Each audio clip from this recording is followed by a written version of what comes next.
Haos na kapiji zadruge. Izluđeni otac Maje Marinković došao u Šimanovce po nervno rastojenu kćerku.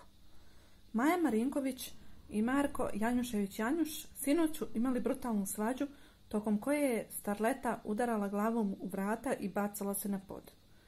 Uznemirujuće scene šokirale su gledalce. A Taki, njen otac, priznaje da se istog momenta uputio na imanje u Šimanovcima kako bi pomogao svojoj kćerki. Šta više da kažem, ovo je katastrofa.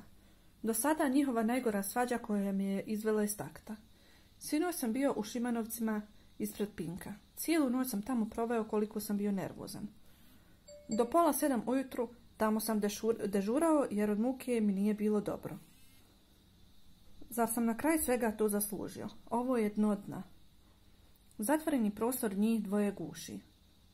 Morao sam da vidim jezve scene kada je udarala glavom o vrata i srušilo mi se koliko sam se potresao.